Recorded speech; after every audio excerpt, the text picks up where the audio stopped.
All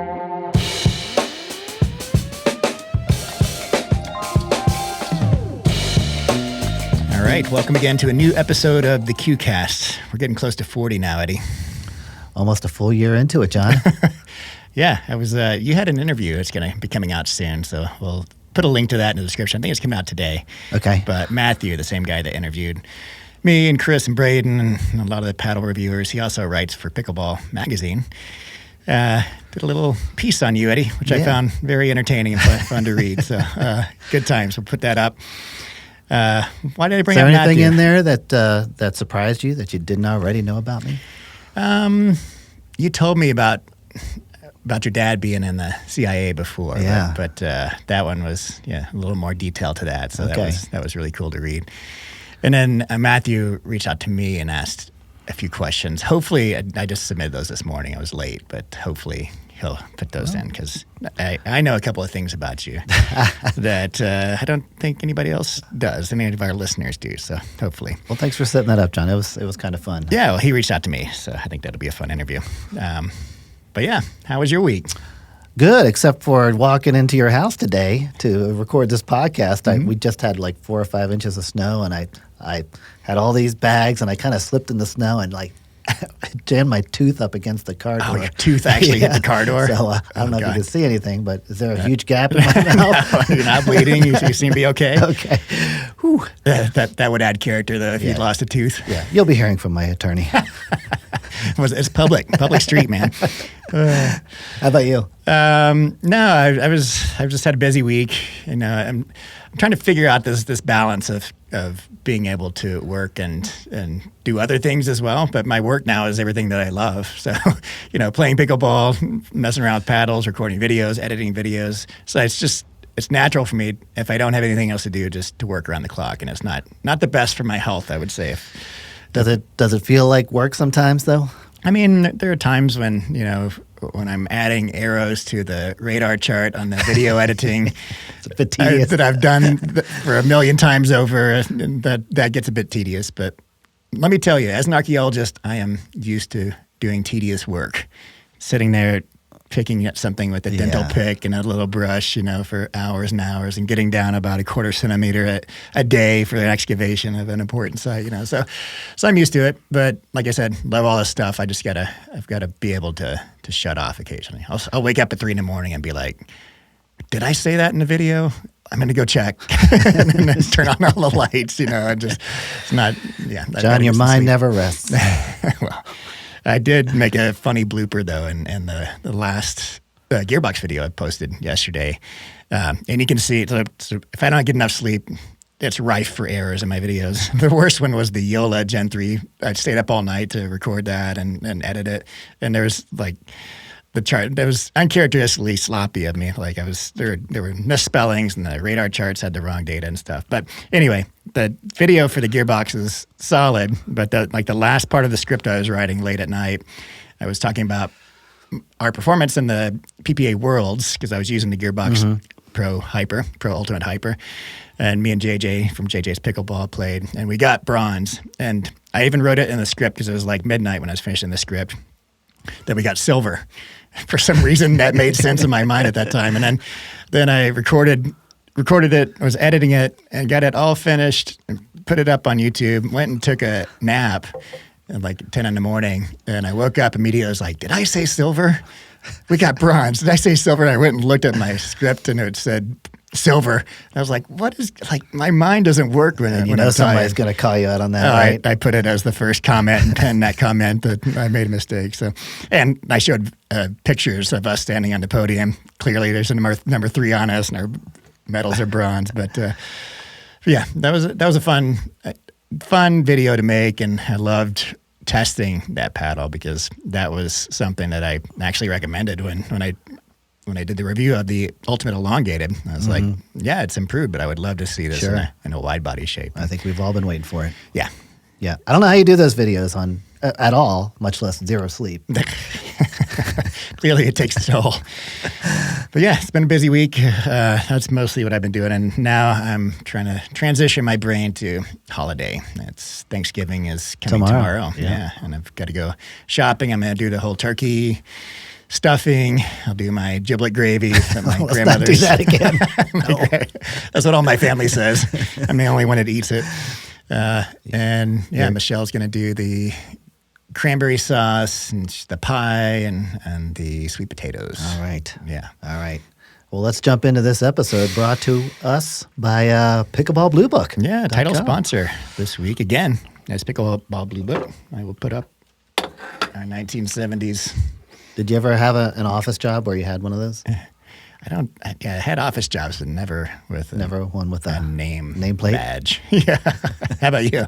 I can't remember. I know I've had offices with something on the door. Yeah. But I can't remember if there was ever on the desk.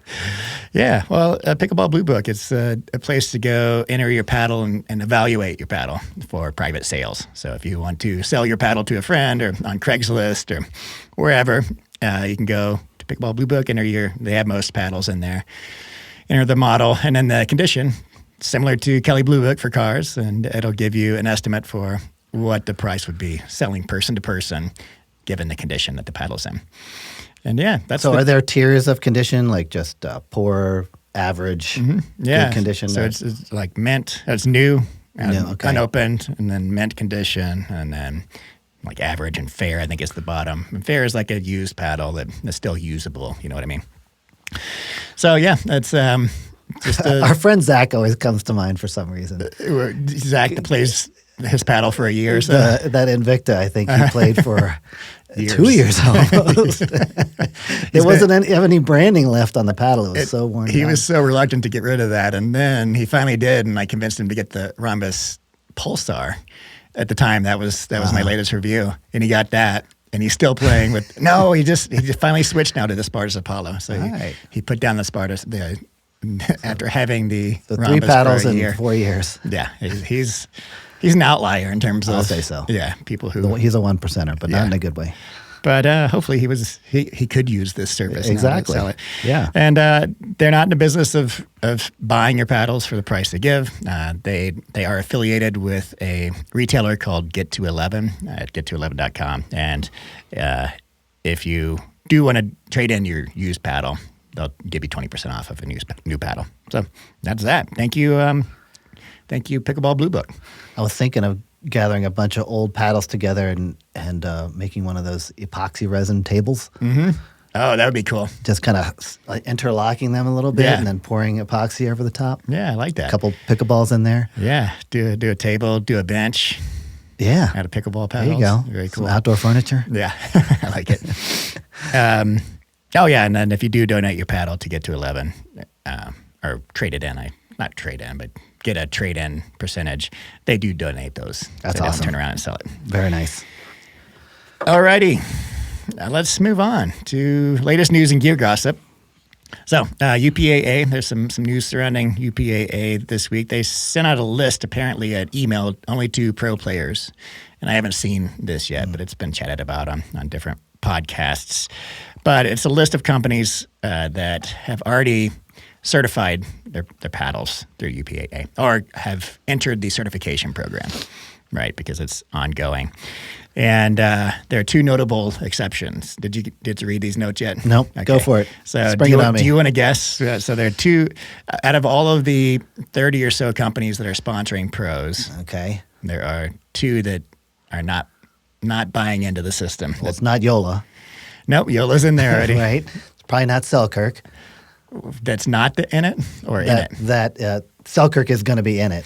They're actually one that they're holding out. Interesting. Yeah. All right. After that remember their letters, their leaked letters. Yep. Okay. That makes sense. Not fans of the UPA-A and that whole program. So they're not in it. Yeah. Second one's harder to guess. I'm thinking like a company like Engage or something along Exactly. Is it really? No. you missed the easy one and got the hard one. I swear I did not look at this. That's funny. Yeah. So Engage is. I almost went Paddletech, but. Okay. Yeah. Paddletech's in there. They're on the board too. But Selkirk and Engage, two big players, and Selkirk especially, not buying into the system. So leads to the question, especially for Selkirk, they've got a lot of pros out there still. They've lost a lot of pros this year, but they've got Jack Sock and Kwang Dong, Catherine Parento, just a whole bunch of top-tier pros. I mean, what happens, if they decide to hold out and not do their paddles? Do those pros have to play with different paddles in the PPA for 2025? You got to imagine their holdout is strategic, and they're going to leverage their pro community to take this to the next level. Yeah, for sure. So interesting to see what happens there. The UPA-A also put out new information about their PB Core methodology, as well as their spin testing methodology, and they have these PDFs. And the PB Core is almost exactly the same as what USAP is using. They're even using the same manufacturer of the cannon and the whole system. I can't remember the cannon name. That's the one that it was quoted $130,000, for the whole system. So 60 mile an hour. Yep, with the paddle clamped Slightly on a off rotating angle. Yep, on a rotating clamp. When it hits, it just is allowed to rotate. And I wasn't able to discern any differences between their methodology and USAP's. So that's good. That is good. At least they'll be talking apples to apples. They've also got a spin. I'll put links in the description for these documents. They're on their news website for the UPA-A. They also put up their spin rate methodology and testing procedure. And what that involves, what I found interesting is I did not see a limit in there. Remember, they were quoting 2,200 RPM as the limit before. They didn't put that in, or at least I didn't see it in there. But what they're doing is orienting the paddle on a clamp that doesn't rotate, so it's solid, and they're angling it at 30 degrees and then firing a ball with a cannon at that paddle at 40 miles per hour. They have high-speed cameras to capture the bounce of the ball off, and they're doing the frame rate detection method of spin rate. So it'll be interesting to see, what results.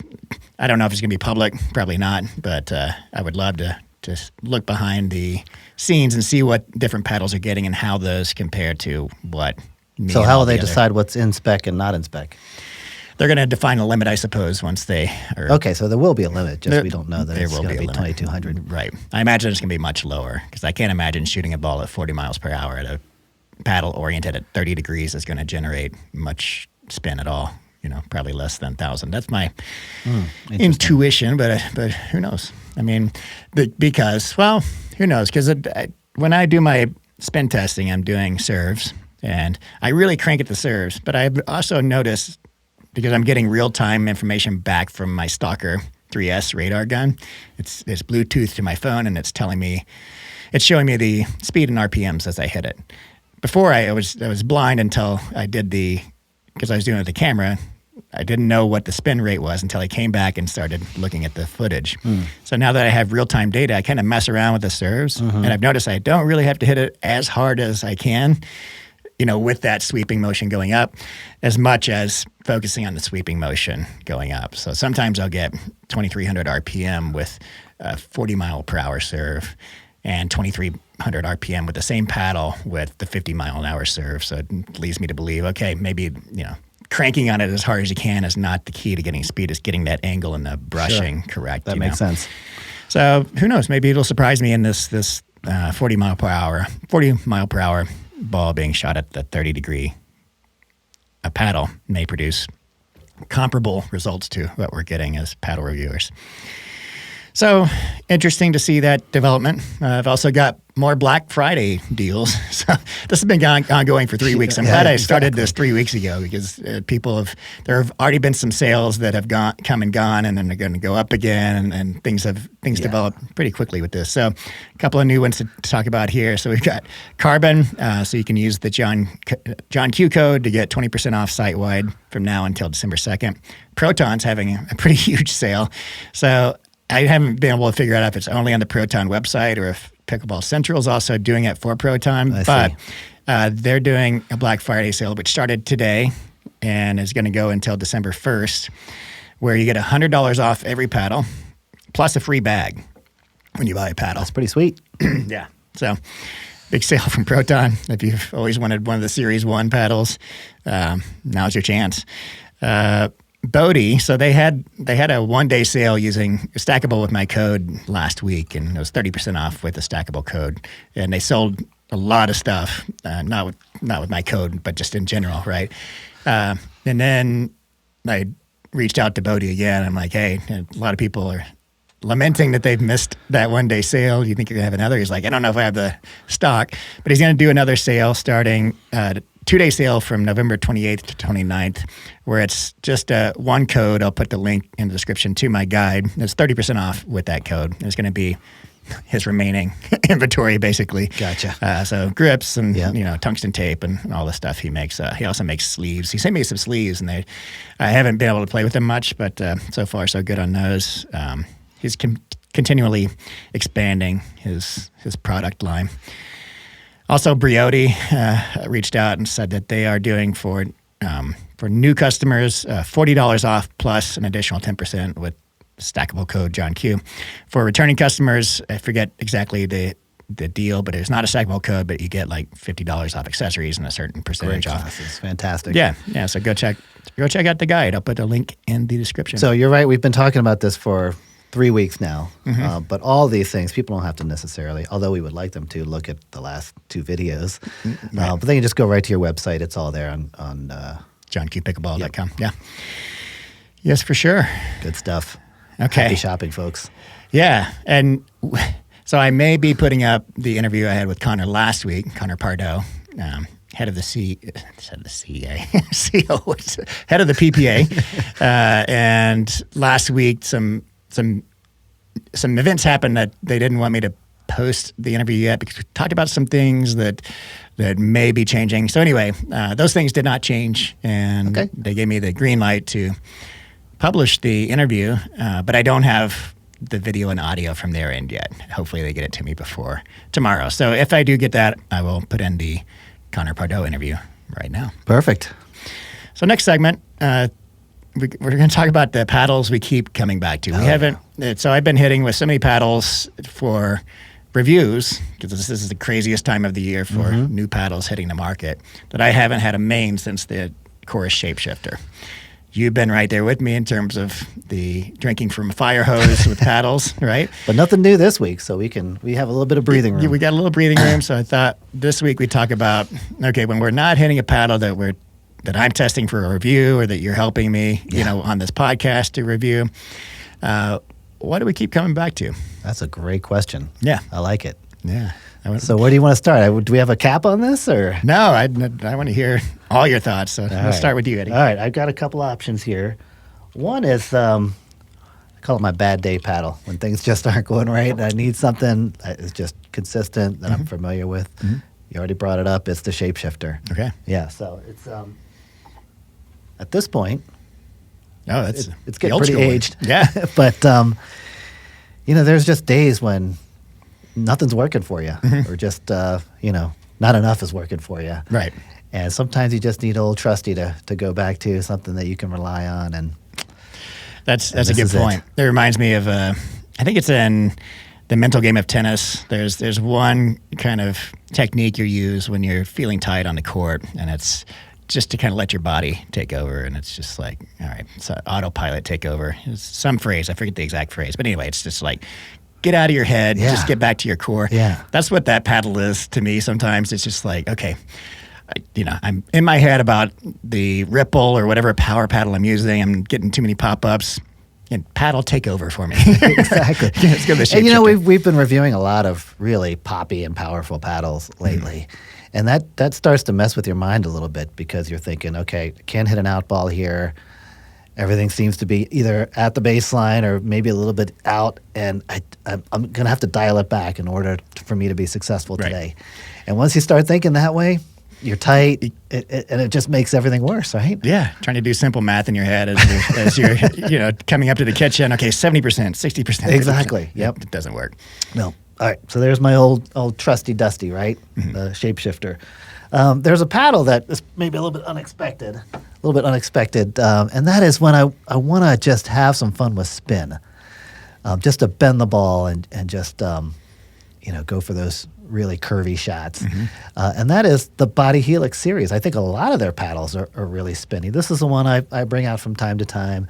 This is the X5. They've got a new series of paddles called the Flick that's kind of introducing new concepts and new innovations to the pickleball community. We haven't seen those yet, but these Body Helix paddles are super grippy.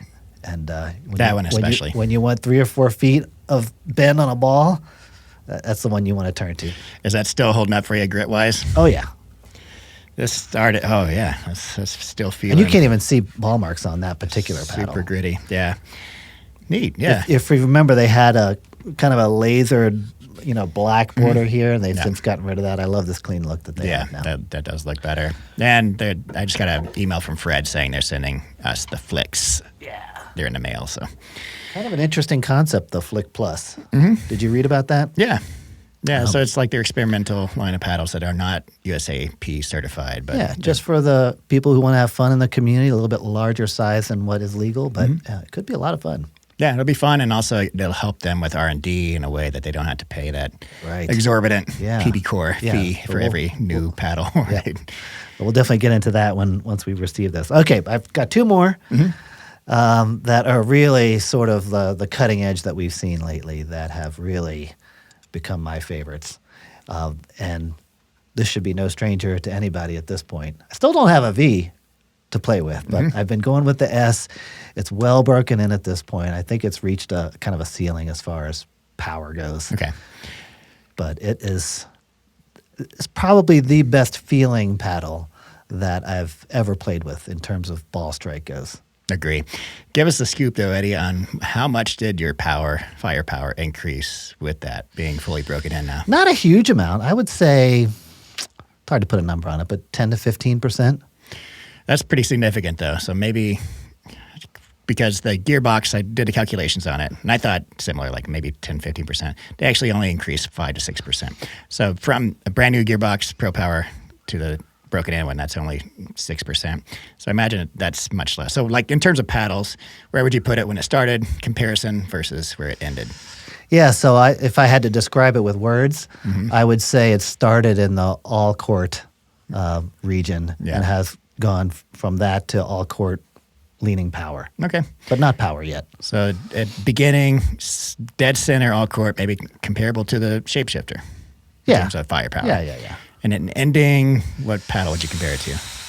Not the paddle techs, definitely not there. Below that. Those are, I would say, power leaning all court. Let me think about that one. Okay. Yeah, because it's interesting because my Apes Pulse V started all court leaning power in my perception and my testing. And then that one broke in a fair amount to get to that Bantam ESQC level, the 14.3.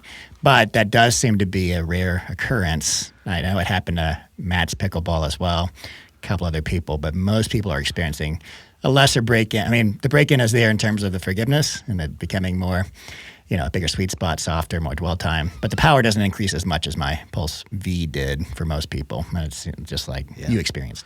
But the feeling has gotten less stiff. I feel like more forgiving. Really, it's an ideal paddle for me at this point. Yeah, I love that I can swing freely with it. We already talked about this just a few moments ago. It's just one of those paddles you don't have to think about when you're driving the ball. Yeah, it's really good. Okay, one more. This one's more of just an all-court favorite at this point. Yeah. How do I even describe this? The core of this thing is just something special. So if you're listening audio only, Eddie's holding up the Vatic Pro Saga, the Flash, Flash shape. This paddle is just props for consistency and just overall forgiveness. It's not going to win any awards for power, certainly not pop. The power's there. I guess if you have it, it's not going to give you anything that you don't already have. Right. But just does everything really well. Yeah. No, I love that. And our lists are quite similar, and I think our tastes are where we want the paddle we keep coming back to be in terms of firepower is really similar. I don't have all the paddles with me, and I have a smaller list than you, probably because I get so many paddles I have to test. I'm just like, I want to focus on one or two. Can I just play with this one for a little bit? But mine, I keep coming back to these days, two main ones is the Apes Pulse V, right? And the Paddletech ESQC. Still going back and forth between 14.3 and 12.7 there. But those are where I typically, when I warm up, I'll hit the Apes Pulse V and then pull out the Paddletech ESQ when I'm trying to calibrate, I know where these are. Before I want to hit this new paddle I'm testing, I'm going to see how it these feel and then compare that to those, right? So, and the same vein, when I'm feeling a little tight, things are getting competitive, and I'm not feeling the firepower of whatever I'm testing, right? It's too much, or I'm popping things up. I'll put that down and I'll go back to one of those key ones. I'm also a big fan of the Vatic Saga. I just haven't had enough time, outside of the Apes Pulse V and the ESQCs to pull that into the fray, but that's situated very similar in terms of overall firepower. Now, there's some differences in the power pop breakdown between those 3 key paddles, but overall, we've got all court leaning power going up to power paddles. Not the top power, but the ESQC, the Paddle Tech. So, that's as much as I want in firepower. And I will say that I've only had the Gearbox Ultimate Hyper shape, their standard shape, for a few weeks now, but I've played with it extensively, and I still feel like I'm in the testing mode for that paddle. But I would happily play with that as well, just like any of these other paddles. I would be happy to rotate that in, because it is now at that ESQC level also in terms of firepower. It started slightly below that, and the all court leaning power to actually it's lower power tier paddle. When it starts, it loosens up. As I said in my review, the break-in period for that reminds me a lot of the Apes Pulse series, where it just gets softer, more forgiving. Sweet spot feels bigger, more dwell time. It just becomes a better paddle after you hit it with it for several games, a couple weeks. Where it is now just feels so much better than where it started. So, and that's the kind of break-in that we would like to see in paddles. That if they're going to have a break-in, it should be in that direction and not kind of this escalating power curve that just gets unwieldy. Right? Exactly. Yeah. So, yeah, I like that topic, and there's some recency bias in there for sure. We can only play with so many paddles, so it's hard. I love it that you had the body helix in there, because we got that some time ago, and you're still playing with it. It's hard to dip back into paddles that are 6 months old or so, because we're just, like I said, drinking from the fire hose and getting all these new paddles all the time, and I just constantly feel the need to keep testing the new paddles. But I really do like that Paddle Tech. I could never 100% adjust to that dead spot that's kind of at the tip of it. Yeah. Yeah, that's true. And there are paddles, like if you want a more pop-oriented paddle, if the pop power ratio favors the pop over power, and you want that level of firepower, then it doesn't get much better than the ESQC or the ALW, the new ALWs with the longer handles.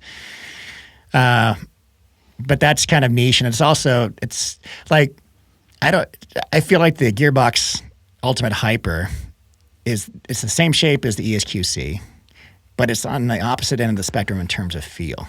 So ESQC, pop heavy, less power. Hyper, power heavy, less pop.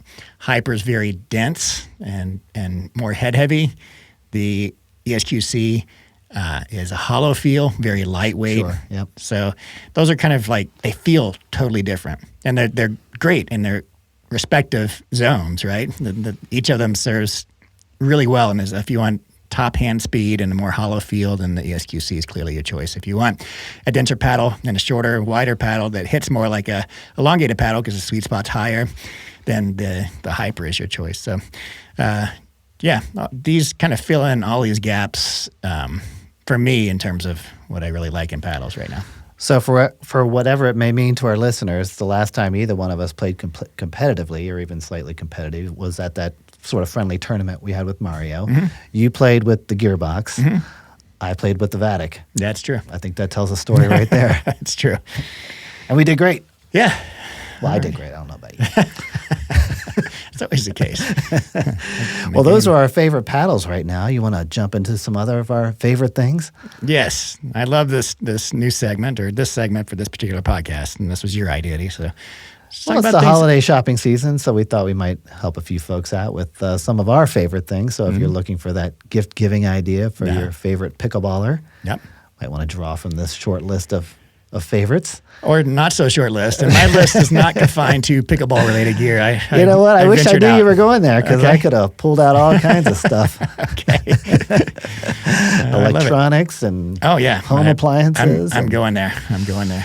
Okay. You want to start with your first? Okay, sure. So yeah, so I reached out to my wife. She's sitting next to me when I was going over this morning, and I was kind of having, I was not having any luck thinking of things that to populate this list.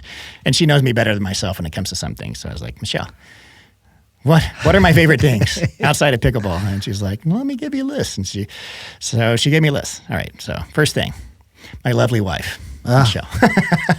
She did help me with this. Should we just bring her in here? I don't think we need to at this point. All right. Second thing, Your favorite podcaster. my favorite podcaster. That's right. Absolutely. And my kids and yeah, all the good people in my life. But let's get into some gear. So everybody knows about my experience with the Kenyon. I did a review of it. It serves me well, and I still use this thing every day. A couple of people have asked in comment sections, what are the updates on the Kenyon? So it's a red light device, and it's really helped with my joint issues and inflammation issues in my feet. So when I reviewed this, I was like, it helped my elbow, it helped my knee, it's helping my feet, but my feet are much slower to respond to this, and I think I'm going to have to go back to the podiatrist to get another cortisone shot. I never had to go back to the podiatrist. It eventually did work on my feet, and even though I do still feel some pain in my feet, it's so much less than it used to be. It used to be debilitating, and yeah, it was just awful to finish a pickleball match after 2 hours and come home and just suffer in pain. Now it's very manageable. So good results with this, and It really is a great tool, John. And as I was coming up with my list of favorite things, I was thinking, okay, what are the criteria for this? Mm-hmm. And I came up with, well, what are the things that I turn to every day or nearly every day? And that should kind of be the defining factor, right? Right. And that is one of those things You still that use I it? still use. Okay. I used it this very morning Okay. on this elbow right here. Love it. And it's a great tool. yeah. And it's expensive. I think the retail is like $600 or something, but they're always running sales. And right now there's a Black Friday sale. I think it's down to like $350 or maybe $400 or something. And this time of year, a lot of folks have leftover FSA money to that's spend. true. That's true. And this does qualify for that. Yes. Yeah. Eddie, what's That's the a first great on your pick. list? Well, I have kind of a slew of recovery type things Okay. because just like the Kenyon, the older we get, the more we have to turn to these things just to feel like a human again. So I've actually got a couple of things. There's a local company called Roll Recovery. Have you heard of them before? No. They make recovery tools. They're based right here in Boulder, Colorado. They've got this kind of portable percussion massager. This thing is well built. It is quiet. Boy, And that is nice. It's Oh, it doesn't even. you pick it up and it's you can dense. feel the quality of Yeah. it, right? And it's got a bunch of heads like all these percussion massagers do, and it's great to bring to a tournament just to keep yourself loose. Just hold that down. Now we know how you broke in your Pulse S. I do have a half lacrosse ball I just put on the end of this thing that beats it into submission. I love Also that. from Roll Recovery is this kind of roll device here. Hey.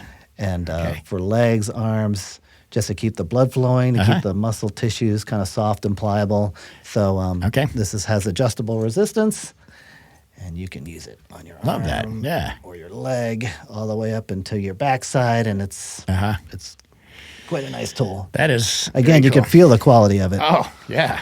That was not what I was expecting. Like it has a lot of pressure. Not in a bad way. It feels like like a deep tissue massage. Yep. Very cool. So Roll Recovery. I don't have a discount code or anything. It's just something I turn to a lot. I dig that. You've seen this before, right? Mm-hmm. So this is a nice tool for tennis elbow. So the idea is to twist it and then let go slowly and kind of in the negative direction. So it's not this kind of workout. Right. It's the opposite. The eccentric movement. thank you. Yeah.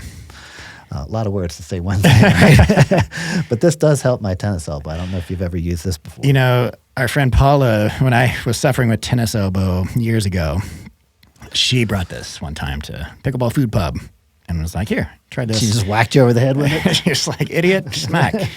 Use this. And I never incorporated it into my routine, but I like its principle, and that is building the muscles and resistance necessary to offset the whatever injury you're getting. So I like that. And then one more thing on the recovery side, and that is another percussion massager. This one's more of a full-scale model. You've probably heard of Theragun and Hyper. They make great tools. They're a little on the pricey side. This one is on Amazon. It's made by these two guys, Bob and Brad. They actually have a YouTube channel. They're two physical therapists, and a lot of great advice if, by the way, you're looking for any sort of recovery exercises, Bob and Brad. But they have a whole line of percussion massagers. This one is less than $200, I think. Okay. And multiple heads and multiple angles of adjustment there. And like the roll recovery, it is super quiet. Gotcha. You definitely want to put a head on that, though, right? You could use it like that. It's going to maybe cause some injuries, but I think I've run into Bob and Brad's videos when I was researching tennis elbow and all that. They're maybe in their 50s or 60s and funny guys. Yeah, I like that. Okay, yeah. This is also very solid. Look at you, Eddie. Good to I have. didn't realize you had so many recovery instruments.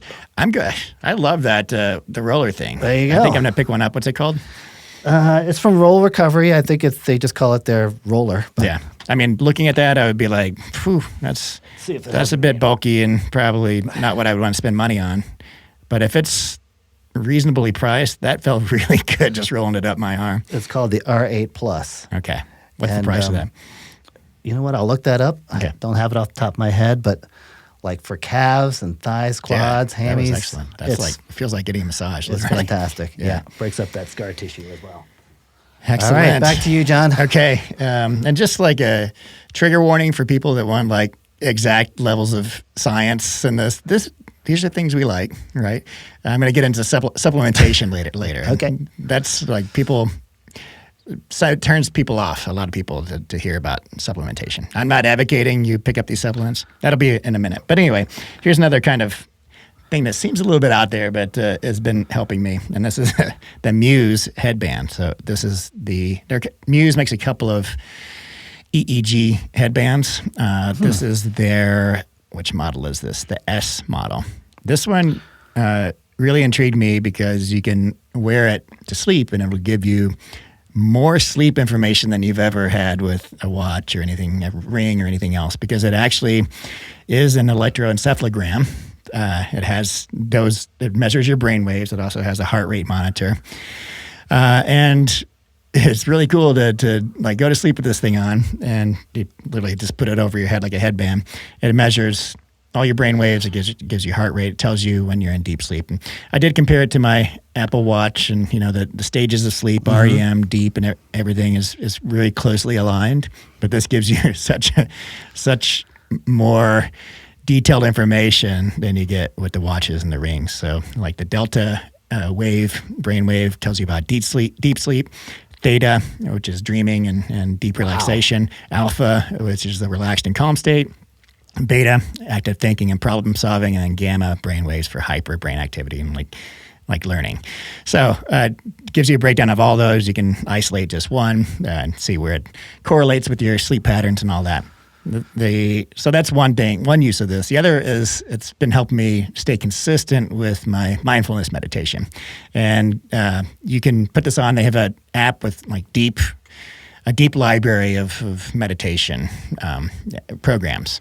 Another thing I liked about this is that so it has what's called a soundscape, and you put it on your head and it actively records your brain waves while you're meditating. And you can put on these soundscapes where it sounds like a rainforest, for example. And it will get louder as your thinking mind is more active. And as you get more into a meditative state, it gets quieter. So you get real-time feedback on where you are in terms of meditation. And it's funny because did you ever watch that Simpsons episode where Marge was trying to go to sleep and Homer was like, I'll give you soothing ocean sounds. And he's like, when he does a seagull, he's like, caw, caw. And she's like, what? Sometimes it sounds like that in your ear because the birds in the rainforest get really loud, and it's so hard to like get back into a meditative. But it's really cool because you can kind of contemplate as you're meditating. Okay, yeah, that thought came into my head. It's always going to happen. And then the soundscape kind of raised. So, and then I kind of gave emotion to that thought because I was thinking about it. And so you can kind of guide yourself back and know what the triggers are for being in and out of, It's really interesting. Focusing. So, it's not cheap. They actually, and to be transparent, they reached out to me and sent this to me months and months ago. And, I'm not going to do a review of it probably, but I just think the main use of it for me is it's another tool that I had a hard time staying consistent with mindfulness meditation. That was one of my New Year's resolutions at the very beginning of the year. And I've been better this year, but there are still periods where I'm on for a week and then I'll be off for 2 weeks. It's just hard to get into it. And with this, including the app, it tells you your streak, whether or not you've been on it for 4 days or 20 days, and it gives you like a max streak. And I'm sure there are other apps that do that, but it's just another piece of technology that I can use. I'm kind of looking forward to seeing how my brainwaves patterned in that meditation session, and it keeps me consistent with the meditation. It's not cheap. Yeah, I think right now they're running a Black Friday sale and it's down to like $350. So, and one of the things I don't like about the whole system is that the app for it, there's plenty of free stuff on the app, but if you want the premier functions, you got to buy a monthly subscription in addition to the hardware fee. So that's kind of a bummer. But if you're really into the focusing on just being a better person in terms of mindful meditation, or applying it to sports or pickleball, specifically the mental game, this has really helped me stay more consistent. It's really interesting. It's given me a lot of data. Do you do anything with the sleep data? I haven't dug into it as much as I need. Another thing I'd like about this is that they're continually updating, because with this data, you can do so many things. And there are things you will be able to do that we don't know about yet with the data. There's privacy concerns, obviously, and I made sure to read all the fine print of this, that they're not sharing the data with advertisers. You don't want your brain data out there, right? But one of the new things they just introduced is called the alpha peak frequency, which is linked to working memory and brain health in general. And it gives you a score after every meditation session where your AFP is, your alpha peak frequency is, and it's like on a score from 50 to 100, right? And the idea behind that is to measure your brain health longitudinally over the course of months, right? And you don't want to see, like, the AFP is going to be very low in people getting dementia and that sort of thing, and it's going to be high in a healthy brain, right? So it's fun to see that score and to make sure that there's going to be some fluctuation, obviously, but make sure it's not over time they're gradually declining. So that's just one example of the things they're introducing. That's cool. Yeah, I like it. I didn't know what it was sitting over there. Didn't know where you have a funny story about. So you look like a total idiot when you wear this, and no more so than wearing a CPAP or anything else. So I use this consecutively at the same time that I'm using my the bionic red light therapy. Yeah, so I got this, like, at one point I had it draped over my shoulder. I had this on and I was meditating in my office. And it's right adjacent to the front porch. And if you're at the front door, you can look right into the window. And so I'm in a deep state of meditation with the red light therapy on my shoulder, headband on, and I hear Juju going crazy, our dog. Somebody's at the door, and I'm like, this is a test. I will not break my concentration. I thought it was just the mailman or somebody, soliciting. So I just stayed. And then, 10 minutes later, when I came out of it, I opened it up and I looked at the window. And it was my stepson's girlfriend. She came over and she just sat there like, "What is John doing?" He had to look at me for a few minutes and she's like, "I'm so sorry." And I kind of walked away and I came back and I was like, "Yeah, sorry. I thought you were somebody else. I would have gotten up if I known it were you." You're a weird dude. Very weird. I thought it was a heart rate monitor at first, actually. It does look like that. It does look like one of those chest strap monitors. All right. What's that called again? The Muse. The Muse, yeah. All right. Muse headband. John, you probably know what this is, right? Oh, yes, sir. This is the twist weight adapter for our graffiti swing weight machine. And not a cheap device, but for those of you who are maybe inclined to look at your paddles, measurements, swing weight, and twist weight, it is something that we both use constantly. I would say almost daily for me, and certainly for you. I'm getting to the point where I feel like I might need two. Just one permanently set up for swing weight and one for twist weight, right? That would make life a lot easier. I definitely need a swing weight and twist weight station with two different devices. But these are available to anybody who's interested in these kinds of metrics. For people who like to putz around, it's a great tool. It really is. Do you know the price of the system? I think it was $300, right, for the SW1 machine. And then there are attachments to that. You have the swing weight adapter. And the one we all use as paddle reviewers is the 5 centimeter adapter, which basically puts the fulcrum at 5 centimeters from the bottom of the handle. And he's got this twist weight adapter as well. I think all in I spent probably just over $400 with the device and all the attachments. $249.99. Okay. Cheaper than I thought. Yeah. Yeah, I mean, I can imagine if you're just a casual pickleball player, this is not for you. If you're really into paddles and you want to get your swing weight dialed in and know what it is versus a twist weight, then I think that investment's pretty. And I know a lot of people that, not a lot, but a few people that have done that. In fact, my mixed doubles partner at Worlds, who watches our podcast, reached out to me when I asked if anybody wanted to be a partner.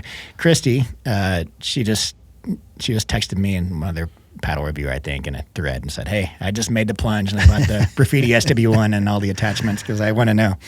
That is awesome. Yeah, it's a great tool. For me, I know that there's a particular swing weight range that I'm going to be comfortable with.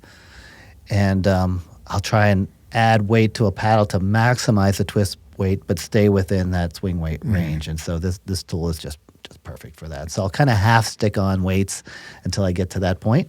And then once it's all tested out with the machine, just firmly place those weights in place so they don't move. Yeah, love it. Yeah. Good idea. Back to you, John. Okay. Let's get into supplements. So when I'm working out, I do the whole post-protein shake. So I get the whey protein and typically add some fruit and stuff in there. And I'll occasionally just sip on shakes.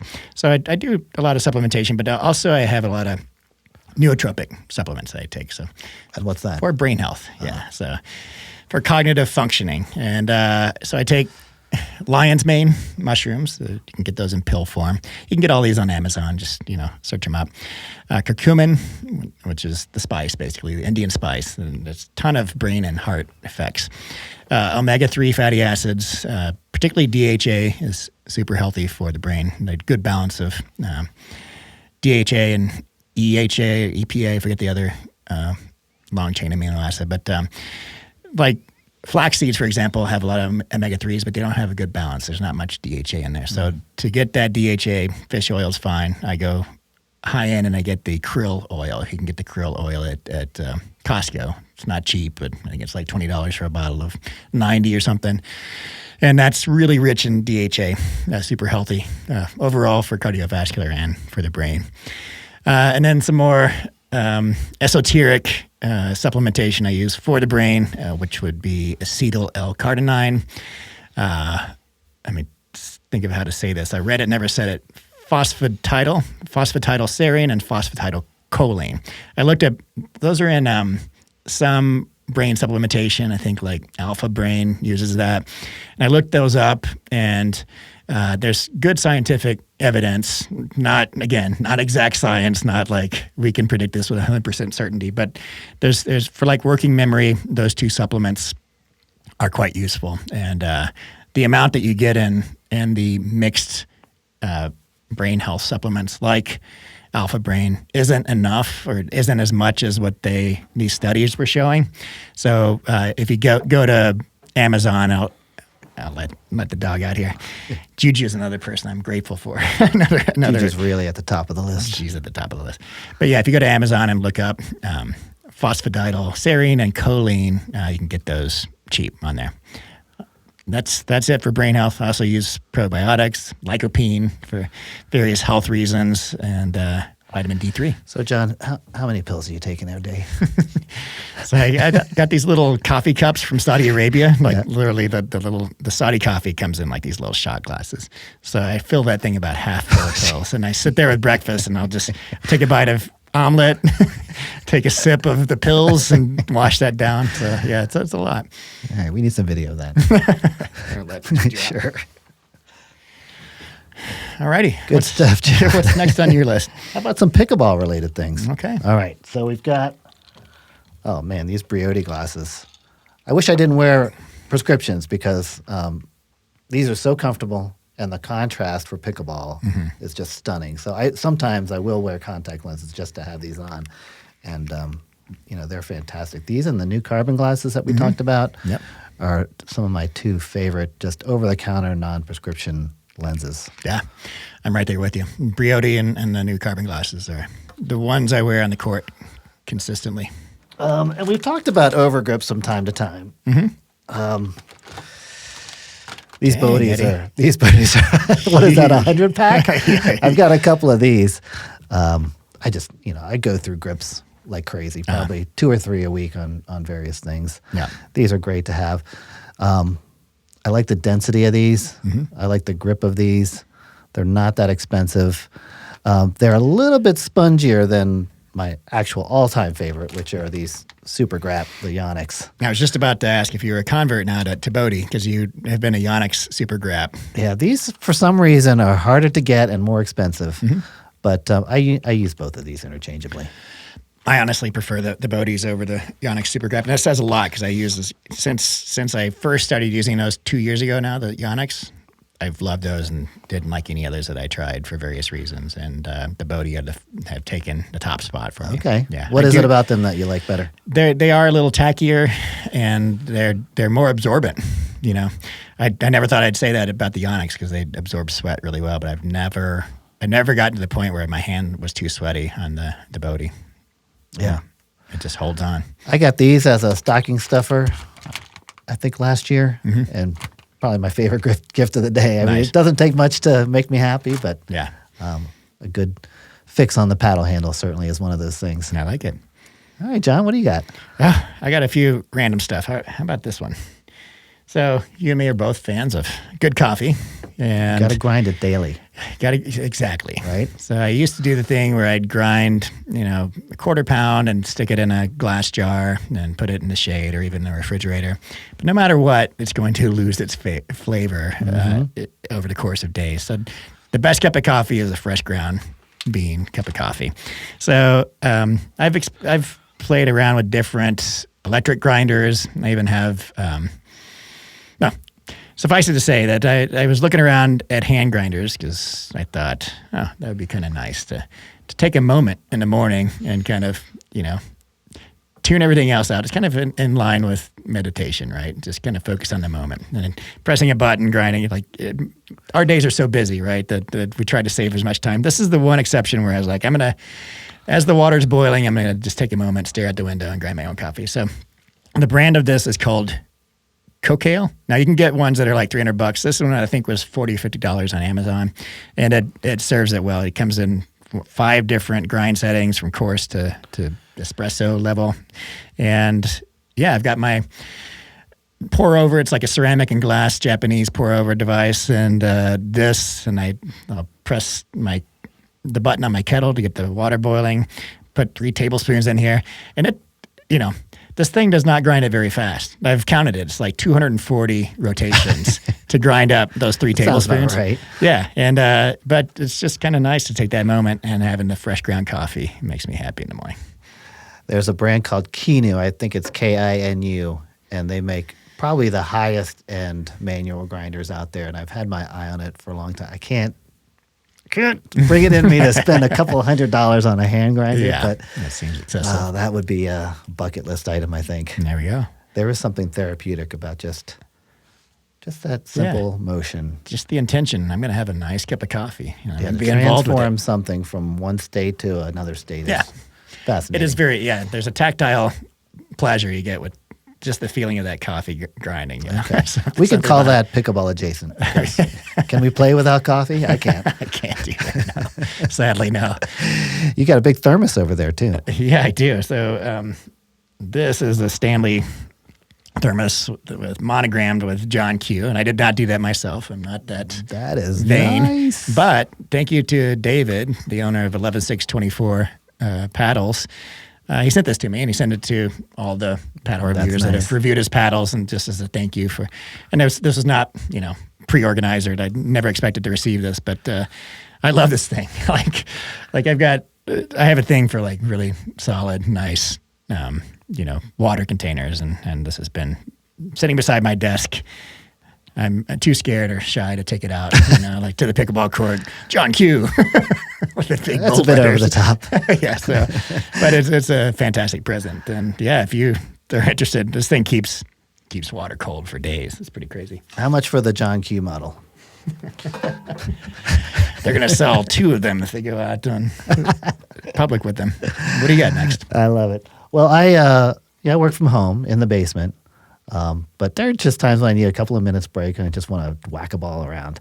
And these new, they're not that new actually, but these squishy pickleball-esque balls are a lot of fun to play with. I've used them in the home office. Mm-hmm. I've taken them with me on trips and whacked them around in the airport. And nice. It doesn't bother anybody. Nice. It's super quiet, and I think it's the same weight as a pickleball. I would just squeeze it while I'm working. It's like one of those stress De-stressify? balls. Yeah. Oh. No sound. Wow. No I sound. almost knocked over you. But it's good to keep around, especially for those long airport layovers. Just find a quiet spot, set up a couple chairs for a net, and you're good to go. These are another version of that.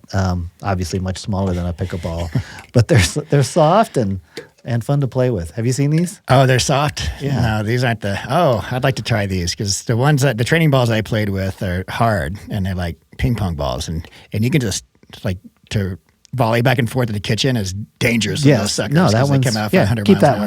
one. All right. You are good. I like it. I'll give you this back. Okay. And back to you, John. All right. I just got some random stuff in here. So cuisine-wise, Indian, Middle Eastern, all day long. All right. My family gets tired of me cooking it and taking them out to eat, but that is by far my favorite cuisine. Kefir. Do you know kefir? Mm-hmm. It's like the kind of liquid yogurt. So I was a big fan. Oh, I've forgotten the name of it.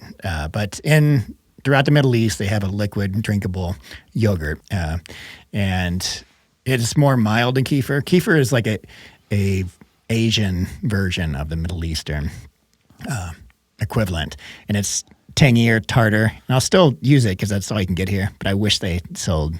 They do sell it in Middle Eastern stores. It's just hard to come across. And I can't recall the name of it. Anyway, tons of probiotics and kefir. I pour it over granola or low sugar cereal and have that as a snack. John, I just have this image of you pouring kefir over a bowl of pills and just with my coffee grinder and my Muse headband on. Oh my God.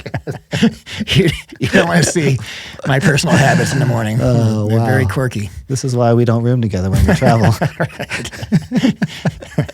What about kombucha and kavita? Do you get into those? Not yet. Okay. I have to keep my, obscure hobbies to a minimum, but yeah, eventually. Do you like kombucha? Yeah, I love it. Yeah, I tried making it on my own. It was a disaster, but I might give it another try someday. All right. Yeah. All right, a couple more things, and I think we can round it out. Yeah. And one is this awesome electric vest for What? those cold winter days. Aurora, how do you say that? That's a horrible name. Let me just say, not great. don't put 2 R's in your name. It's great. But this for anything from I would say 30 degrees to 50.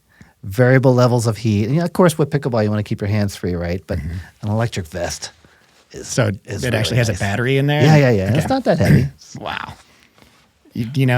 And the battery lasts a couple hours, certainly as long as a pickleball match. I know what I'm getting Michelle now for Christmas. Oh, man. She's always cold. Every time I give that to somebody to try, they buy one the next day. I think I've probably sold 20 of these for the company. You got to get into Philly code. And I think they've sponsored pickleball, so Okay. got to support those companies, right? Great idea. And Horribly unfortunate. And the name. last thing I have, John, we've talked about this, is the ADV backpack. I mean, we talk about things you want to invest in that you use every day. Mm-hmm. That is, for all the things I carry every day, it goes in there. It's the perfect size for 3-4 pickleball paddles and all the gear you need for one day. Yeah, you've been loving that thing. And you also have one of the kitchen bags. Yep. The caddy, court caddy. Yep. How do you compare those two? The caddy is great for those days when I want to bring, let's say, 6 paddles to a court and let people try different ones. And you don't want to carry around those sleeves for the paddles. It's got the built-in sleeves. The caddy is great for organization and for something like that. But for just a cavernous thing you want to dump stuff into, the ADV all day. Okay. Good comparison. Let's wrap it up, John. What else you got? Nothing? That's it for me. I like that segment. I thought we were going to have a short podcast today. Oh, shoot. I got to get to the court. Right. What time do you have to leave? I got a couple minutes. Okay. Let's get into Q&A. All right.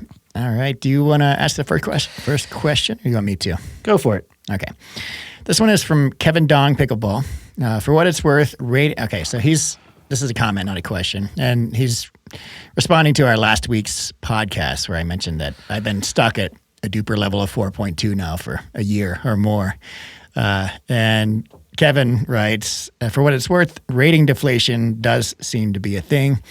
A 5.0 a year ago is not a 5.0 now. A 4.0 a year ago is worse than a 4.0 today. If your DUPR is holding steady, you're getting better, but not getting better faster than the influx of talent and the rest of the population. I thought that was a really well-crafted response, and I think that's probably true. I mean, I know I've gotten better over the course of a year. I think that part of my DUPR stasis is performance and whatever I'm competing in to get the scores recorded in DUPR. Everybody can play better when they're looser playing rec play, but when there's a little pressure on the line, your play suffers, and mine probably suffers a little more than the other people I'm playing, right? But interesting, and about this interesting perspective, I think it's probably true, but I think I mentioned on last week's pod too that Scott Fliegelman, one of our local pros here, is an excellent coach. He and I are going to team up together.